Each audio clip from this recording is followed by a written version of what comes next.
Hello, America, and to our friends around the world, greetings and welcome back to What Everybody is Saying, an ex FBI agent's guide to speed reading people by Joe Navarro. This is still chapter 3. We are on part 5, the territorial imperative. Yesterday we covered certain aspects such as the leg defying displays that signify excitability.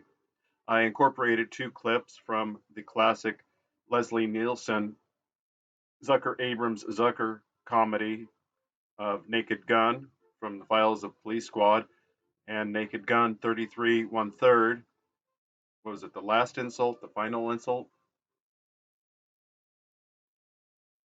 To give examples, in addition to Mr. Navarro's inset images that he has in his book.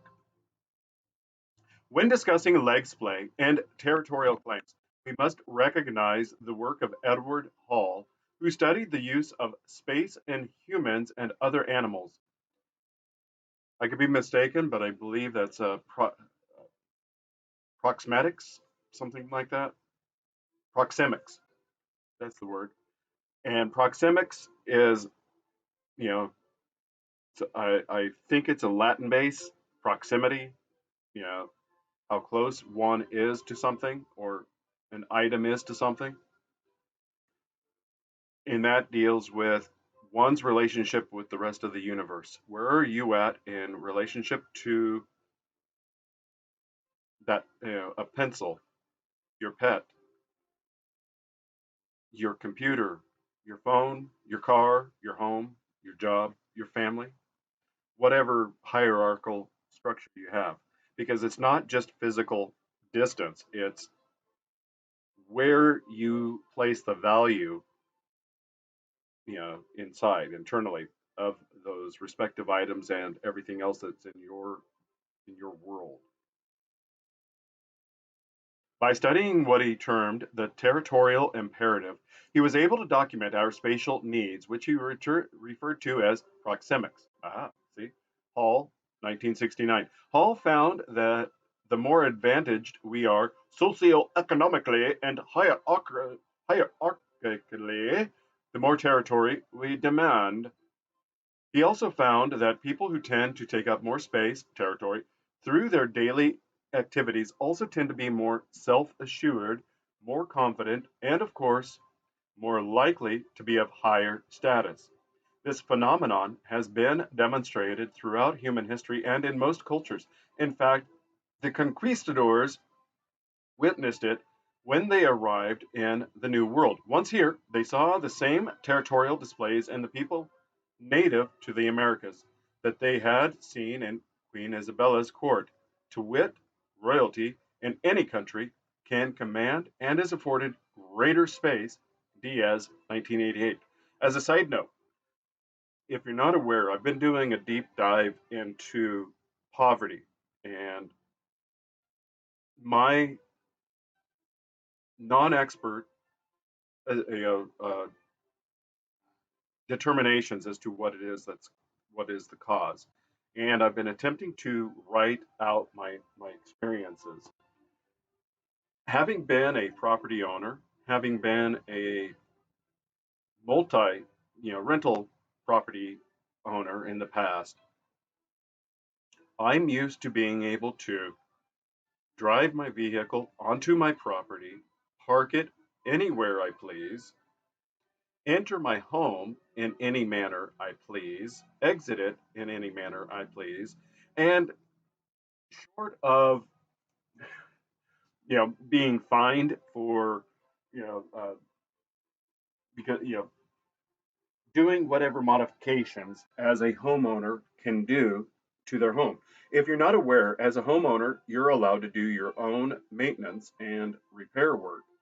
You don't have to be an electrical contractor, but it's advisable to have one so that you don't injure yourself, end yourself, or compromise your home's electrical system in a manner that leaves you with a pile of ash when you least suspect it. But as a homeowner, you don't have to be a contractor to do modifications and improvements and whatnot to various things, whether it's plumbing, electrical, structural. You do need to get a building permit depending on where your jurisdiction is located to do things. But as a homeowner, you're exempt because I suspect it ties into the a man's home is his castle. That you're on your in your own home, you're the sovereign, you're the lord, the I can't think of another amusing analogy, so I'm not going to waste time. But in this deep dive into poverty, I'm going to challenge his assertion that just because one is stuffed into low cost housing, and in America, it's commonly referred to as Section 8, which is government subsidized housing, these fights for territorial dominance still exist.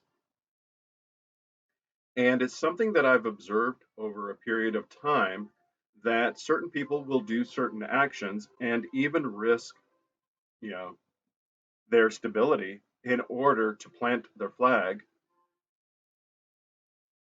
and say, this is mine.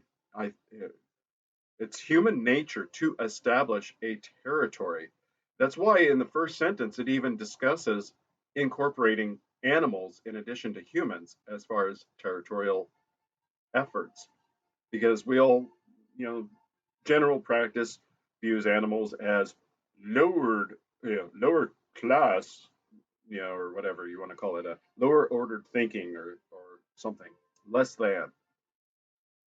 I think at times that's debatable, and that's based off of interactions I've had and observations I've made that quite a few animals seem to have more higher functioning capabilities than some. Yeah, I can't even speak as I say it.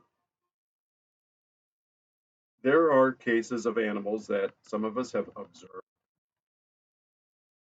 which demonstrate that they seem to have and possess higher orders of reasoned thinking than some of our brethren and sisters. All right. So, just as a note, this isn't to discount what's said in the opening paragraph. It's just an observation that even in lower classes, that fight to establish dominance is as intense and is as severe and is as consequential in ownership. Granted, it's a rental, in a lot of those cases, but it's a human imperative to establish a perimeter, the outer perimeter, inner perimeter, and the varying degrees of that for personal security.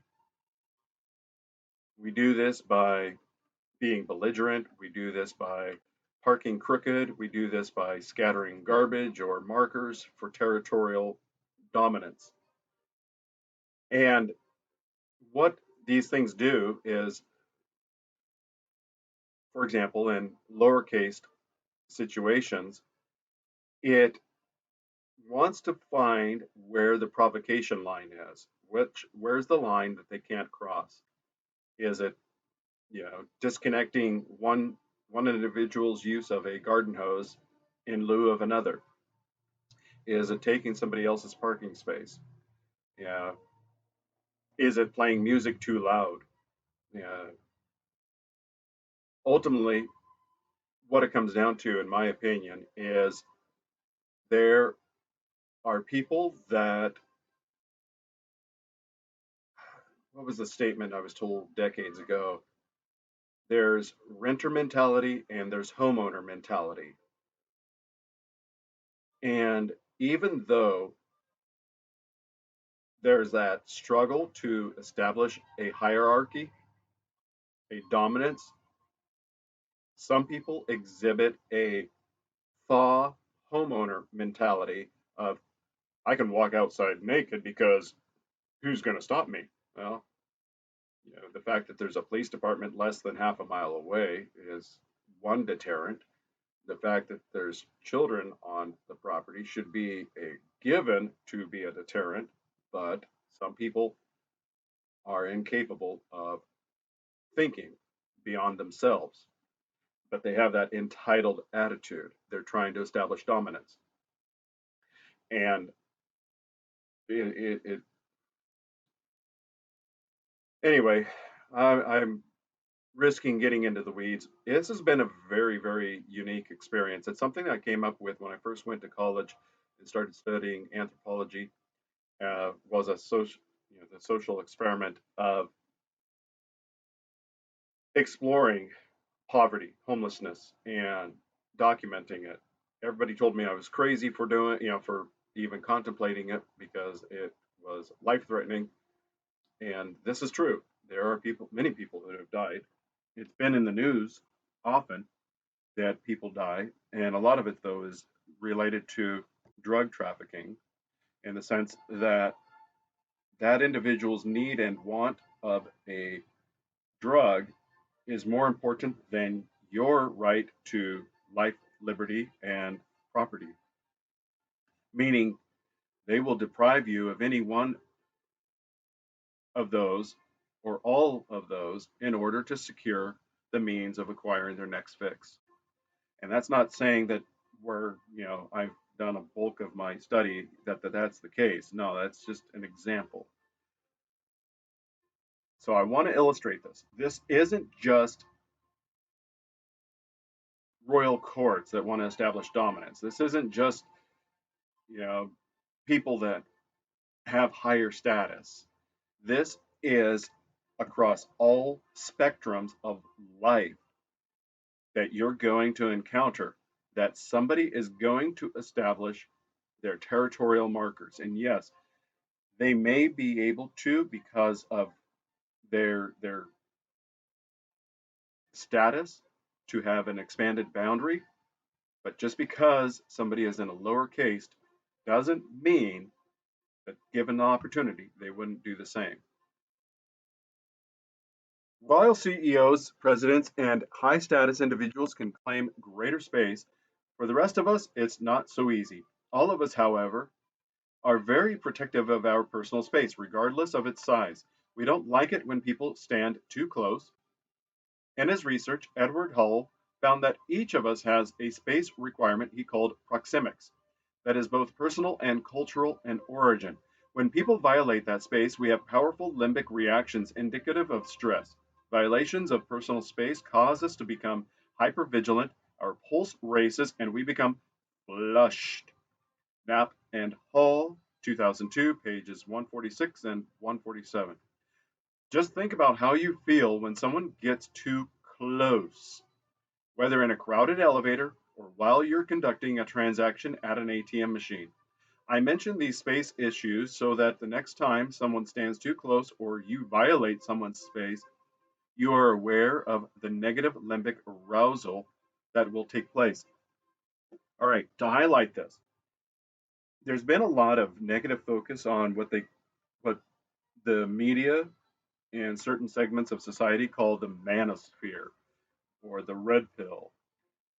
And ultimately, what it comes down to is ask any man.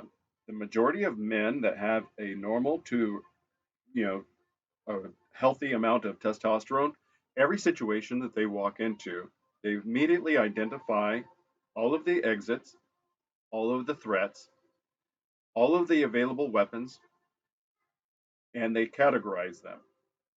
I don't care who you talk to, if they do not agree to this, they're either one, lying, or two, they have below average testosterone production.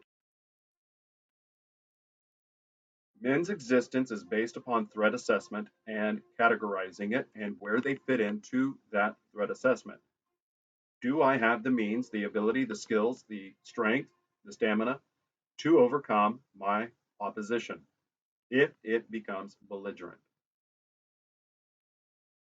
Over the last decade, we've seen women throwing temper tantrums and entitlement tantrums of, I want to choose the bear over the man, or how, men need to have a curfew so that I can feel safe. Yeah, that's none of that stuff's going to happen. Number one, you're demonstrating if you're choosing the bear, just substitute black man, Hispanic man, gay man, or any other minority group as the, instead of the generic man. And congratulations, you're a bigot. And if you're reeling on your heels about that, good. If you're not, you need to be, because any kind of bigotry on that level needs to go in an internal deep dive to recognize what it is about yourself that you have issues with. Going into the other aspect of the entitlement tantrums and whatnot about curfews and whatnot, of what reason are you going to deprive one of their right to live and operate in society because of your fee-fees? You're not God. If you're that insecure, go to your local sheriff's office and get a concealed carry permit and take weapons training. Learn the laws on what it is that you are involved with self-defense, so you don't get yourself into you know a debacle such as Kyle Rittenhouse had to go through. The point being is, when people get close, we get uncomfortable. If anybody's ever played the video game version of the Oregon Trail, there's a portion of the Oregon Trail video game where, as you're traveling westward, in the distance, you see strangers. Do you avoid them or do you contact them? Is the question. That is right there is an encapsulation of all of human history. Do you isolate to protect yourself, or do you open up the opportunity to risk of death or alliance?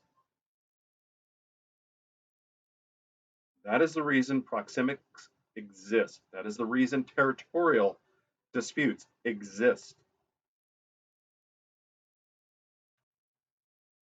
Feet leg displays of high comfort. That's the next topic. Careful observation of the legs and feet can help you determine how comfortable you are around somebody else and vice versa. Leg crossing is a particularly accurate barometer of how comfortable we feel around another person. We don't use it if we feel uncomfortable. We also cross our legs in the presence of others when we are confident, and confidence is part of comfort. Let's examine why this is such an honest and revealing lower limb behavior. I want to illustrate. Arm crossing is distinct from leg crossing. Arm crossing is protecting your torso from attack. Leg crossing is making you unbalanced. If you're going to be in a combat situation, you want your feet firmly attached to the ground. No amount of watching, you know, superhero movies of watching somebody do somersaults in the air is going to, you know, keeping your feet firmly planted on the ground is what demonstrates somebody who is going to be successful in a combat situation. Not that they're immovable, because you want to be swift on your feet, but it's the person who's grounded who's going to have the better foundation and be more resilient to the counterattack or the attack. Doing flips and flies and whatnot through the air, you have no ability to control yourself. So all one needs to do is strike you, and an object in motion will continue in that direction of motion until acted upon by another force. It's just a quick paraphrase of one of those uh, Newton laws that he established 500 years ago. And that means that if you're in the air, you have nothing in which to brace yourself against.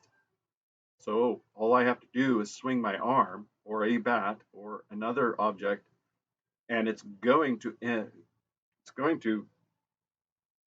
impact your trajectory. So if you're aiming at the bullseye, but then I just swat at you, you're no longer going towards the bullseye, and there's nothing you can do about it. You're not in the water swimming, having water resistance to push against. And that's why keeping having your legs crossed is not the same as having your arms crossed. It is not a defensive posture. It is one of relaxation, one of unbalance, because you're not in a threatening situation. When you cross one leg in front of the other while standing, you reduce your balance significantly. From a safety standpoint, if there were a real threat, you could neither freeze very easily nor run away, because in that stance, you are basically balanced on one foot. For this reason, the limbic brain allows us to perform this behavior only when we feel comfortable or confident.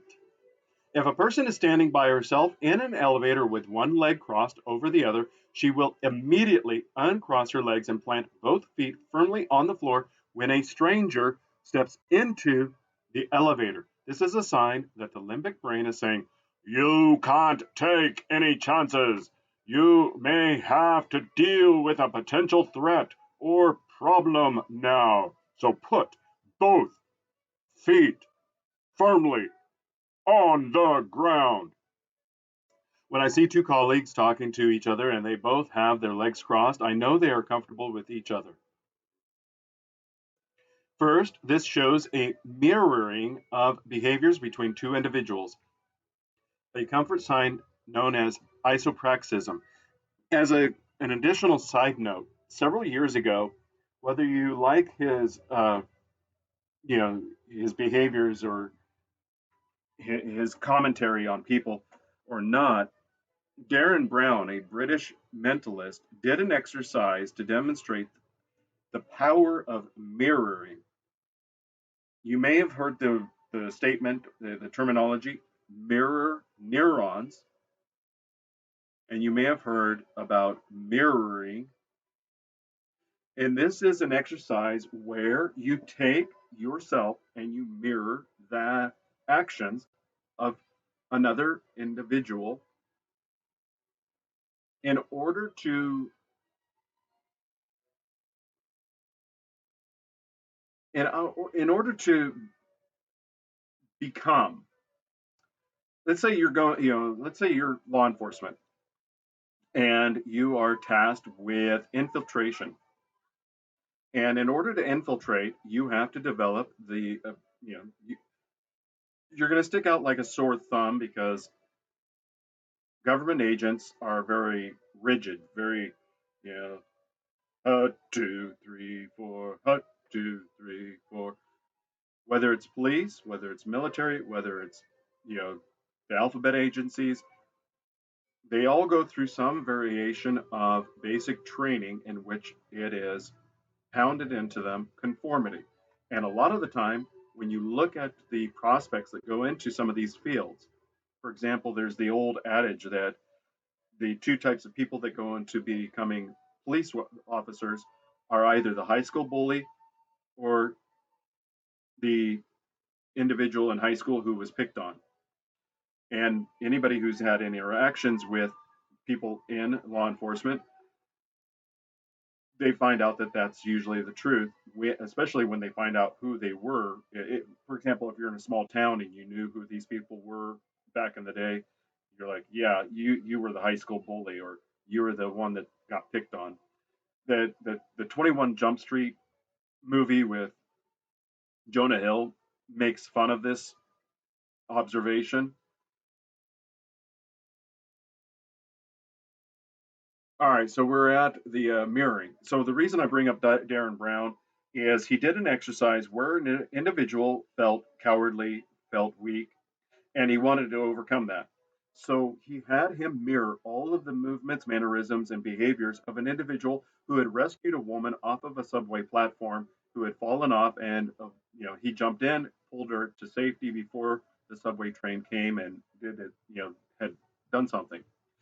And what they did is they sat at opposite sides of the table. Every time for lack of a better descriptor, the hero did an action, the coward, another descriptor, mirrored those actions. And this went on for a prolonged period of time, an hour, several hours, maybe days. I can't remember. It's been easily 5 or more years since I've seen the video, and I can't find it since then. Darren Brown stages an incident. Now, whether this entire thing was scripted from start to finish, I have no idea. But I find its conclusion fascinating that if this weren't a scripted event, I mean, the staged mugging was scripted by Darren Brown, but had this actually been a genuine effort to transform a coward into a hero, you know, I find the whole concept fascinating, and this is why I'm bringing it up. By mirroring the actions of somebody who has a skill or a lifestyle that you want to emulate, that's what you do is you mirror it. Because the staged mugging, the man was present, the coward, and he witnessed it, and he took into pursuit of the mugger and confronted the mugger, took possession of the stolen property, and then Darren Brown's crew interceded and said, "Hey, this was staged for your benefit to show you that you're no longer a coward." Take from it what you will, but that is what mirroring is about. This leg crossed this leg cross nonverbal can be used in interpersonal relationships to let the other person know that things are good between the two of you. So good, in fact, that you can afford to relax totally, limbically, around that individual. Leg crossing then becomes a great way to communicate a positive sentiment. Recently, I attended a party in Coral Gables, Florida, where I was introduced to two women, both of whom were in their early 60s. During the introduction, one of the women suddenly crossed her legs so that I got to turn the page, was on one foot leaning toward her friend. I commented, "You ladies must have known each other for a long time." Their eyes and faces lit up, and one asked how I knew this. I said, "Even though you were meeting me, a stranger, for the first time, one of you crossed your legs to favor the other. That is very unusual unless you really like and trust each other." They both giggled, and one inquired, "Can you read minds too?" To which I laughed and answered no. After I had explained what gave their long term friendship away, one of the two women confirmed they had known each other since they were in grade school in Cuba in the 40s. Once again, the leg cross proved to be an accurate barometer of human sentiments. Here's an interesting feature of leg crossing. We usually do it subconsciously in favor of the person we like the most. In other words, we cross our legs in such a way so that we tilt toward the person we favor. This can provide some interesting revelations during family gatherings. In families in which there are multiple children, it is not unusual to have a parent reveal a preference for one child over another by crossing legs so that they tilt toward the child they favor. As an example, I want you to look at this, the provided photo that Mr. Navarro has here. The woman is leaning towards him. They have both of their legs crossed, but she's leaning towards him. Now look at static pictures. Yeah, and as you become more skilled at observing this, you're going to see this in both static pictures, video footage that you can replay, and then in real time as you experience it. It's very bizarre. It's akin, as I've said before, having a black and white world that suddenly has bright neon jumping out at you when things happen. Be aware that sometimes criminals, when they are up to no good, will lean against a wall with their legs crossed when they see police driving by, pretending to be cool. Hey. Because this behavior goes counter to the threat the limbic brain is sensing, these criminals usually don't hold this behavior for very long. Experienced officers on the beat can immediately see that these subjects are posing, not reposing, but to the unknowing, they may look erroneously benign. About 20 years ago, there was a book I read. It was paperback, and it was pretty inexpensive to get even then. So if you go online and look it up, is What Cops Know. I don't recall who the author was, but it was a collection of various anecdotes that law enforcement officers had experienced and the things that they had observed in the course of specific cases that stood out to them. And that example in this closing paragraph is an example of that. And finally, when he's discussing the two women in their 60s with their leg movement leaning towards one another, yes, you're going to be accused if you draw it out of being capable of being psychic, being a mind reader. Um, Men, this is this is a positive thing. These skills will allow you to know what it is women are really saying, because women are notorious for not speaking directly. You can you can posit in the comments the reasons behind that. Ultimately, it's power dynamics. When a weaker person, because women are physiologically weaker than men, generally speaking, you're not going to antagonize somebody who has the ability to remove your life. And therefore, you're not going to speak directly. And that is something that's just instilled in who they are. But by learning to read body language, you're going to be able to walk past somebody and you're going to be able to make an observation that seems mundane to you. But because of the observation point, if you draw the woman's attention, sorry, I got distracted. You're going to be able to draw the woman's attention. And, because what is mundane to you is something that wasn't even considered by her. It's going to get, if you maintain your frame, maintain your confidence, you don't come off as, you know, arrogant, creepy, or whatever. You can run with it. And if I didn't already say it, there was a popular show on USA about 10, 15 years ago, James Roday and Dule Hill being Sean Spencer and Burton Guster for Psych, where Sean Spencer's character pretends to be a psychic and shenanigans ensue. Bottom line is, with the ability to read one's body language and their proxemics and other things, you're going to pick up on these cues and you can use it successfully in life. You're going to be able to use it to disarm somebody who's going to be apprehensive about your existence. Don't abuse it. Just recognize it's an ability to know what it is somebody's actually attempting to convey when they aren't capable of expressing themselves directly. Boss to a subordinate, superior to an underling, whatever, leadership, government authority to ordinary people, however you want to frame it. There's a time and a place to speak your mind, and most people have been conditioned, cowed, if you will, or if you want, into performative submission to keep from being having their life complicated. And ultimately, that's what the goal is to help give you a tool to overcome that.